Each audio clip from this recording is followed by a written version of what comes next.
Hello lovely people, welcome to today's Imperium video. We're going to be looking at issue 55. My delivery literally just dropped about 2 minutes ago. The postman buzzed up while I was on the phone to Airfix, which was rather inconvenient of him I thought, but hey, there you go. So we've got 55, 56, 57, 58. I will just give you a sneak peek. We get what I'm assuming is going to be our final battle mat in issue 58. So that's nice. Right, let's get this open.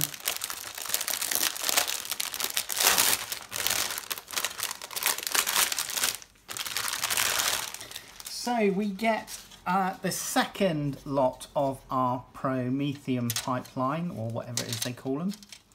What do they call them? Doesn't say. Right, well we get our second set of these. So I've already done a build video for these. So what I might do is try and do a quick and easy paint scheme for them.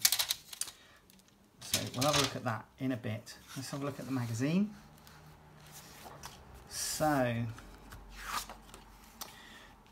we're coming to the end game now for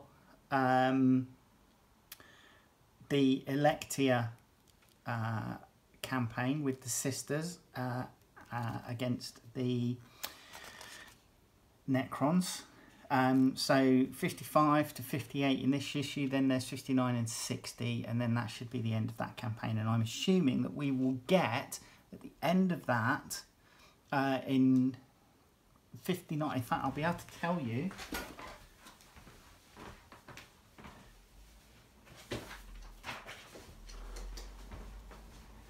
I will be able to tell you because I do follow Warhammer and I do make a note of what's coming out. So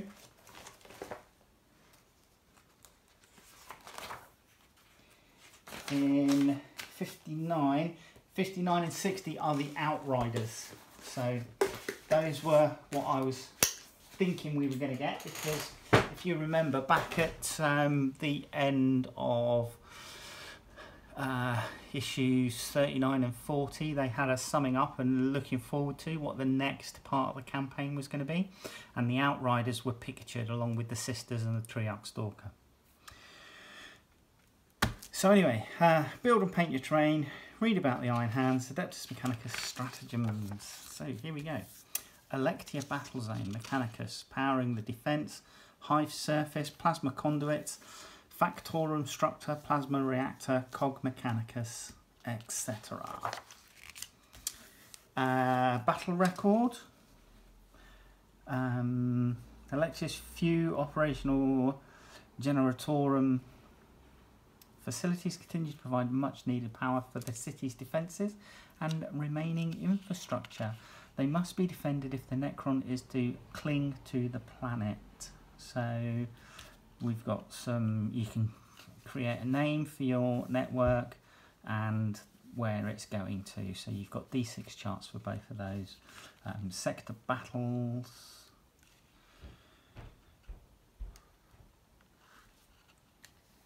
So it's a little map, it's not a very good map, but it's kind of, I think it's supposed to be a little map showing different battles. Then we've got the Iron Hands chapters for our red section, red Space Marine section. And then for our forces in the red section, we've got Adeptus Sororitas, the Ecclesiarchy. Missionaries and Preachers, Death Cult Assassins and Crusaders. Death Cult Assassins, I'm actually really keen to get hold of a couple of these for my sisters, I think. Many of the Imperium's worlds play host to strange cults who worship through bloodshed rather than prayer. Some of these warriors are loyal to the Emperor, slaying his enemies and offering them as sacrifices, as well as fighting alongside the armies of the Ecclesiarchy. Death Cult Assassins are often utilised by the Inquisition, for they are expert infiltrators and executioners who can move unseen behind enemy lines.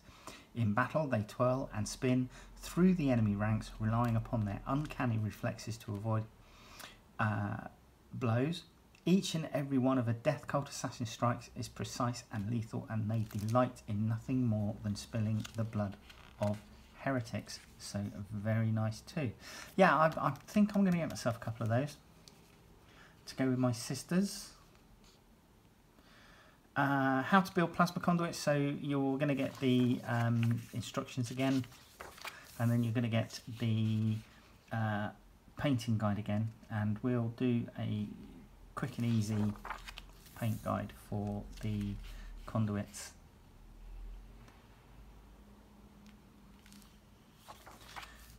But yeah, there you go. Fixing errors. Adeptus Mechanicus rules, Adeptus Mechanicus stratagems. So these are our rules for faction Mechanicus, Admech, tutorial, Galvanic, Volley, Fire. Okay, when this stratagem, I'm assuming that's supposed to say is active, the weapon profile of Galvanic rifles in this unit is changed from Heavy 2 to Rapid Fire 2. This means that if Skitarian Rangers equipped with Galvanic rifles move during the movement phase, they do not suffer a -1 penalty to their hit rolls, and when targeting enemies within half range, 15 inches, may make 4 ranged attacks rather than 2. So there you go. Okay. Initiate 01, secondary objectives, purge the enemy, slay the warlord. What's this? B. So this is... Okay, so this is something to go with the first mission, first initiate mission we got. When you are instructed to select secondary objectives, you can select from any presented here in addition to any secondary objective listed on the mission you are playing. You can score no more than 15 victory points from each secondary objective you select during the mission. Any excess victory points awarded are discounted. Each secondary objective listed below has a category, e.g. purge the enemy. When you select secondary objectives, you cannot choose more than one from each category. So we've got purge the enemy, no mercy, no respite, battlefield supremacy, and shadow operations.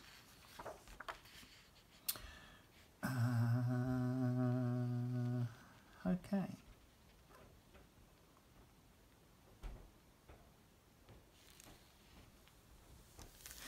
And then we've got Initiate Mission 16, the Generatorum. This mission is designed to be played multiple times and introduce players to using secondary objectives.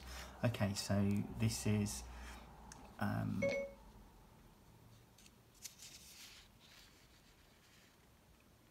this is... Okay, I found this on the web for this is. Check it out. Siri, shut up. Be quiet. Thank you. This mission is designed to be played multiple times and introduce players to secondary objectives. Refer to C, Theatre of War 05, in order to track the result of each mission. Each time the mission is played, the players must choose a different secondary objective to attempt to score. Whilst make sure you have read through B, Initiate 01, and understand the secondary objectives fully before you play through this mission. Okay. Right. Necrons, Overlord, Plasma Purge. Frustrated by continuing human resistance, the Necron Overlord has turned his attention to destroying the Hive's remaining infrastructure. Denied supplies and power, perhaps the defenders of Electia can be shepherded into an ever-reducing pocket of the Hive City to be picked apart by continual assaults. Imperium, Canoness, protect and hold. Pressed back by the Necron advance, the Adeptus Sororitas and Adeptus Mechanicus have been forced to retreat. Only a few remain to defend the Generatorum districts, an important task. With no prospect of escape, they must hold these positions for as long as possible in order to delay the Necron advance. So, battle in the Generatorum. You're using 2 battle mats, 2 dark grey battle mats. Looks like you're using all your Plasma Conduit pipeline, your Hemotrope reactor, and all the Sector Mechanicus ruins that we've received to date. Mission briefing. Electia Prime's Generatorum hubs are a complex network of control buildings, power conduits and reactors. Both forces seek to establish control of these districts by force.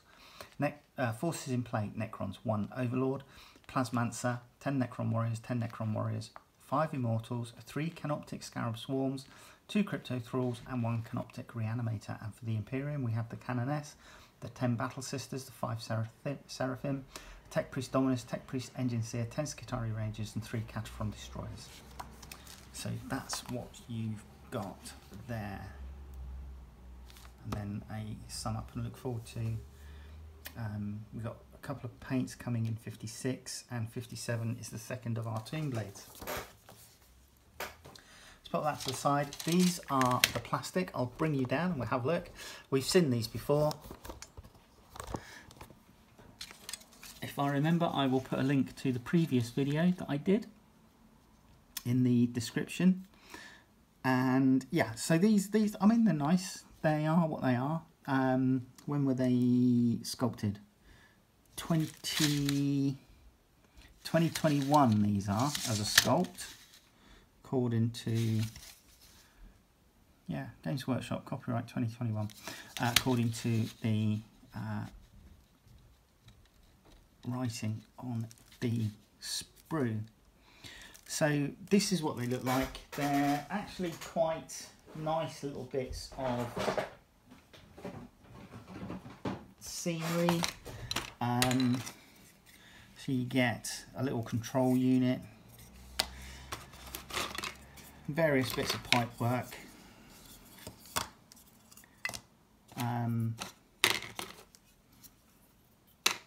you get these little plasma coils that you can pull out but then put back into there.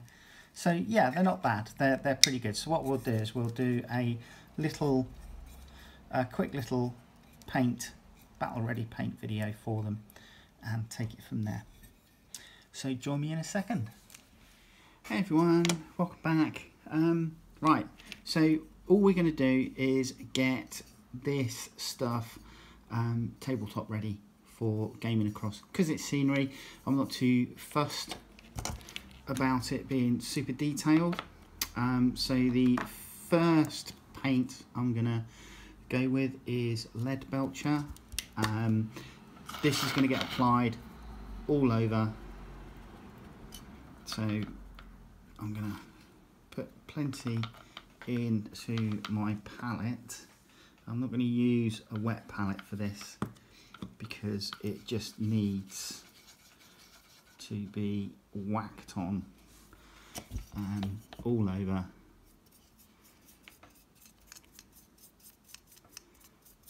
And you're probably going to need a couple of coats. I've sprayed my scenery with a black spray as an undercoat to help the paint go down. You can obviously use, if you have it, I didn't, you can use a silver spray. I believe GW have Lead Belcher spray. And yeah, so this is going to be the first coat down, and it's all going to get a coat. I will try and miss out any gaps like here. I'll try and miss that as much as I can, because that's where like the plasma coils are, and I'll do a slightly different paint scheme for that than what's going on the rest of the model.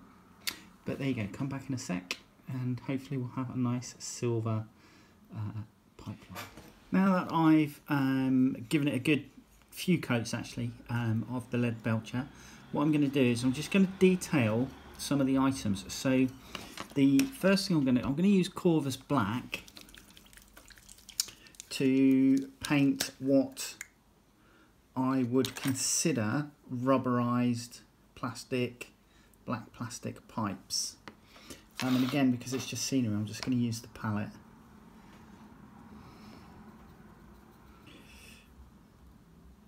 So on this particular model we've got these ribbed pipes here, so I'm going to paint those black.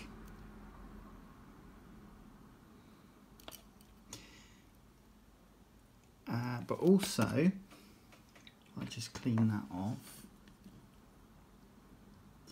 I'm going to use Runelord brass as kind of like a highlight or as a contrast metallic for some of the other bits that are on this particular model. So what I'm going to do is the solid pipe work that you can see running along here, I'm going to paint with the Runelord brass, leaving the brackets that hold it to the pipework silver. But I'm also going to paint along the top here and on the sides. You've got these bands, these rivet bands, and I'm going to paint these Runelord brass as a contrast to the all silver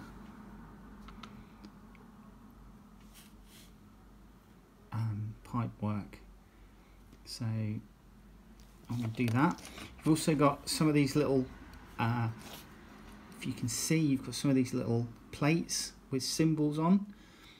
They will be painted with the brass, the Runelord brass. And on this particular one we've got a fan, and I'm not going to paint the fan, but there's a rim around it that I'm going to paint.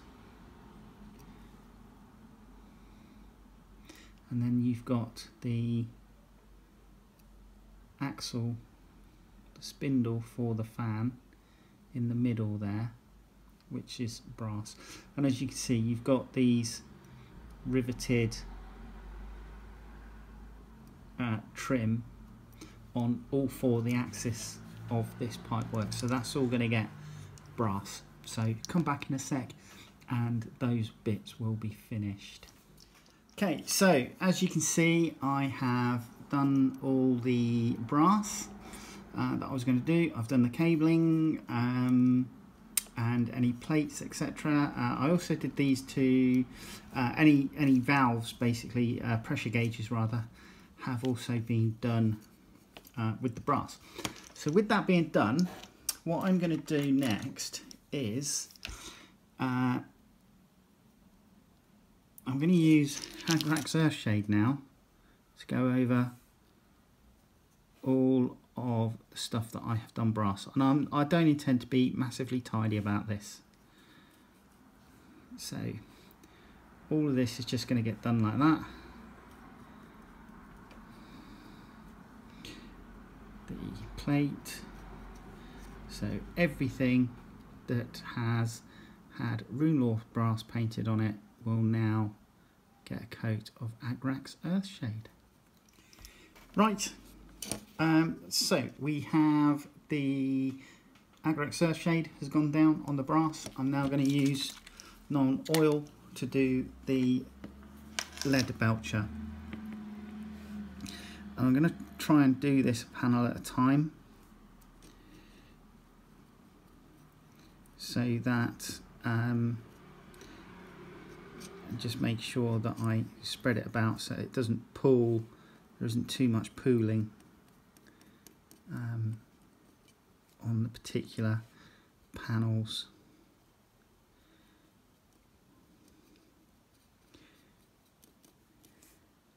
But that, so I'm going to do this top section first, because this is basically quartered with the brass banding that I've painted on, quartering each segment. So I'll do this top half first, and then once this is all dry I can flip it over and do the bottom section. I am going to make sure that I do a couple of coats on the feet of this particular scenery piece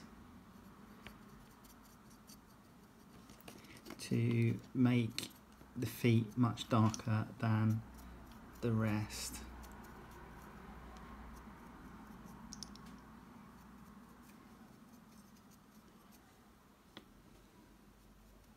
So that's how I'm going to do that. So come back once I've done this and it's all dried. Okay then, so let's just get some different light on that. Right, so this is my pipe work that I've done. All the nylon oil has suitably dried. What I'm going to do now is, using a wide flat brush again, I'm going to dry brush it with Necron compound. But I'm going to do this in a very specific way. So I'm going to get some Necron compound onto the brush.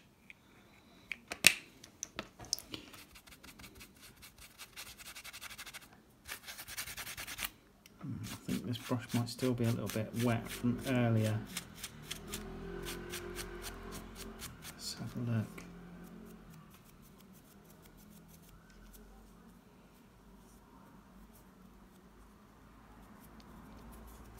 Right, let's give this a go. So basically I'm going to dry brush downwards. Yeah, no, that's fine. Dry brush down from the centerpiece of the top of this pipe work. And that is just going to highlight bits and pieces for me without going too overboard. And the reason I'm going downwards is so that if needs be, it will mimic runs. So if anything like water or something has got onto it, it will run naturally down. So, and that's how I'm gonna highlight this. And the same with the other side. I'm just gonna come down like that. I'm not gonna bother dry brushing and highlighting the bottom half. I'm quite happy for it to remain dark and in shadow. I will just dry brush the feet slightly.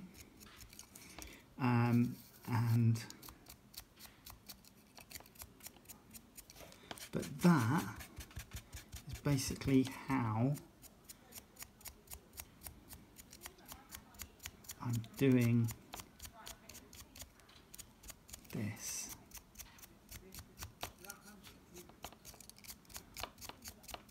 And as you can see,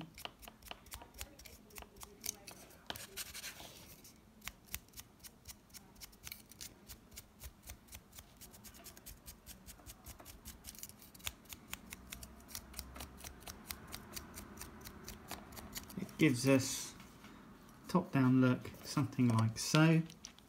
And then what I'm going to do is the plasma, because we've only got one small plasma coil here. I'm going to use Uthwan Grey or Ulthwan Grey. There it is. And that's, I always use Ulthwan Grey because it's a base. Sorry, not a base. It's a layer that works very well as a base. I find I get better coverage out of this than I do when using a white, like White Scar.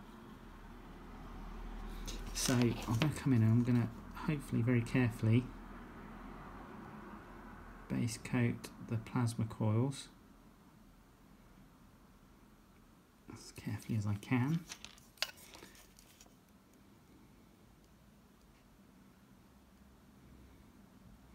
And I'm going to do a couple of coats of this.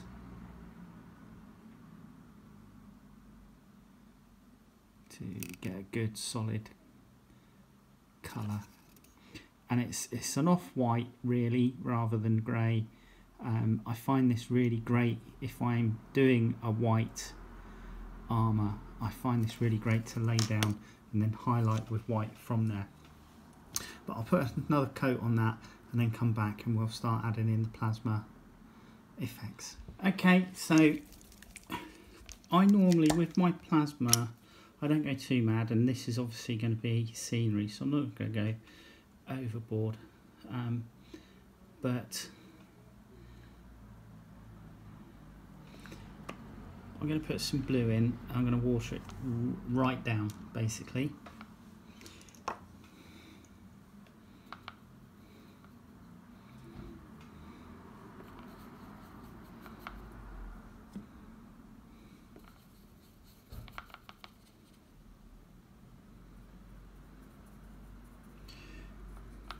So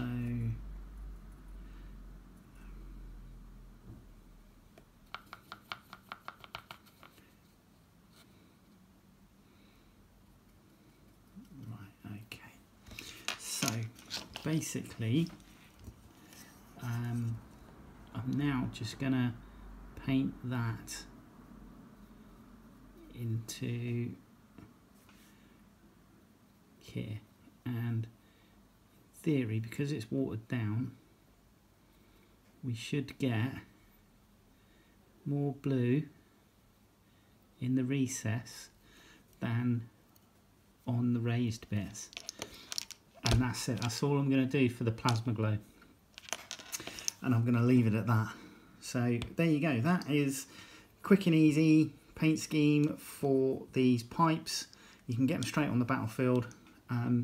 You know, they are scenery pieces, so you don't really need to mess about too much with them, but there you go. So yeah, it's base coated with lead Belcher, trim detail done with Runelord brass, and just some Corvus black on any sort of like rubberized piping, as you can see. And then from there I have Agrax Earthshade on the brass, Nuln Oil on the lead Belcher. Then once it's dried, I've given it a dry brush with Necron compound, and then done the plasma glow. And as I say, that's all I'm going to do. That's as far as I'm taking it. So hopefully we'll see you in the next video. Please check out my link to Ko-fi, where you can buy me a coffee and help the channel grow. It's in the description, and you can also find my other social media listed in the description. Also, let me know if you'd be interested in if I set up a Discord server for the channel. And hopefully I will see you guys in the next video. Alright, take care. Bye-bye.